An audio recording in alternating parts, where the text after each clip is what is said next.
Yo! Welcome back to the channel. Kamusta sa inyong lahat mga kaibigan at mga kapitbahay?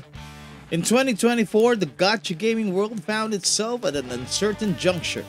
A genre once booming with enthusiasm was now battling a perfect storm of challenges. Declining player interests, waning sales, and growing criticism of predatory monetization practices.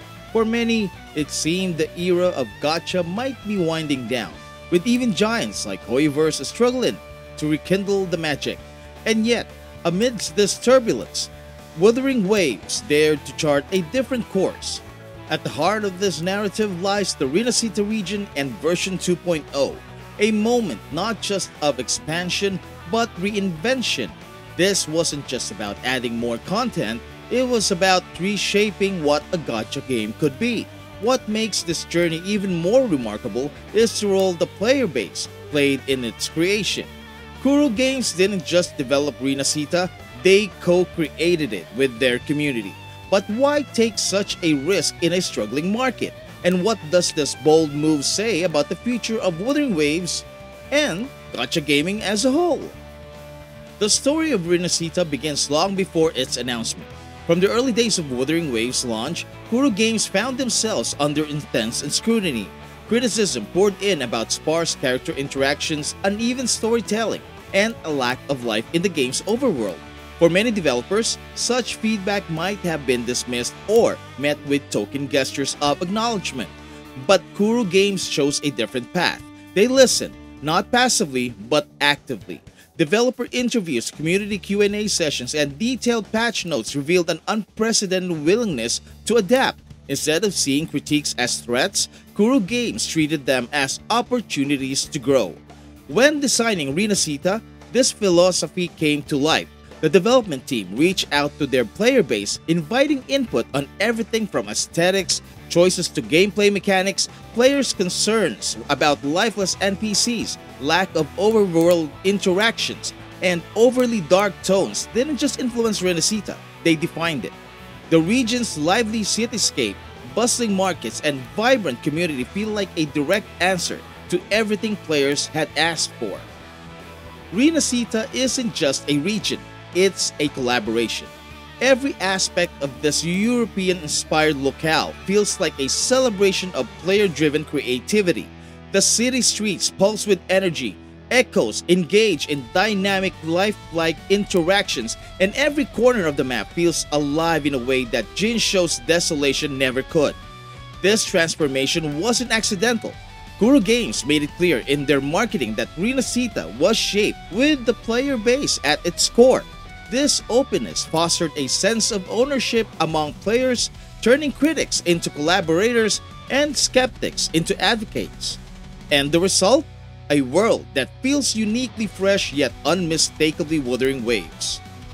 Renascita's significance extends far beyond Wuthering Waves. The gacha genre is at a crossroads, declining engagement, oversaturated markets, and growing awareness of exploitative monetization practices have pushed even top-tier developers into a corner. Many titles have fallen back on predictable patterns, more banners, more FOMO, and little innovation. But Kuro Games has chosen a different path. Instead of doubling down on monetization, they've invested in community-driven creativity. Renascita feels like a statement, a declaration that gacha games don't have to rely solely on flashy banners and revenue metrics to succeed. They can thrive by offering players something more meaningful, agency, connection, and worlds that evolve with their input. This approach could mark a turning point for the genre. If Wuthering Waves succeeds in balancing community collaboration with commercial success, it may inspire other developers to rethink their strategies as well. Yet, as groundbreaking as Renascita is, it's not without risks. Collaboration is a double-edged sword after all. While involving the community fosters goodwill, it also raises expectations. If the final product fails to live up to the hype, the backlash could be even harsher than before. Moreover, tonal shifts like Renascita's optimism come with their own challenges. Longtime players who fell in love with Jinshou's melancholy and desolation may find the new region's vibrancy jarring. Striking the right balance between light and dark will be critical. Renascita's announcement couldn't have come at a better time, coinciding perfectly with Wuthering Waves' half anniversary, a pivotal milestone that galvanized the community in a way few events could. This wasn't merely a flashy showcase of what's next, it was a heartfelt acknowledgement of the bond between developers and players. It served as both a celebration of what had been achieved so far and a clear signal of the game's ambitious future. The event went far beyond traditional hype building. Kuro Games didn't just tease new content, they delivered in a way that felt deeply intentional and player-focused. The sheer scale of the content drop recently was staggering, from breathtaking character reveals to gameplay innovations that promised to redefine player interaction. Every reveal, every trailer, every detail was crafted to rekindle excitement and bring the community closer together. This wasn't a soulless marketing stunt designed to churn out pre-orders or banner pulls. It was a declaration. Wuthering Waves isn't just a game, it's a shared journey. By carefully listening to feedback and weaving community input into Rinascita's design, Kuro Games demonstrated a rare kind of respect for their players. They weren't just pushing out content to meet quotas, they were creating a living, breathing world that evolves with its audiences. The timing of Rinascita's announcement also spoke volumes.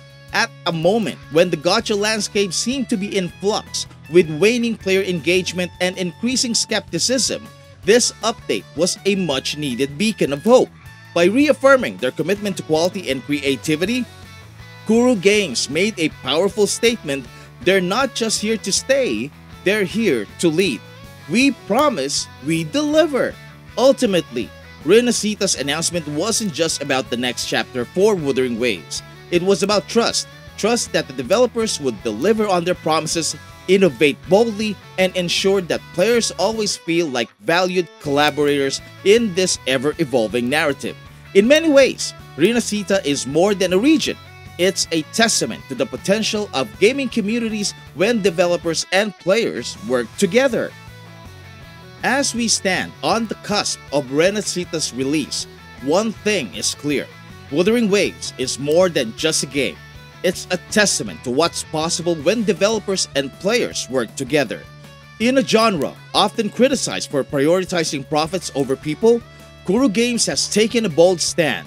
Renascita isn't just a new region, it's a new way of thinking about gacha gaming.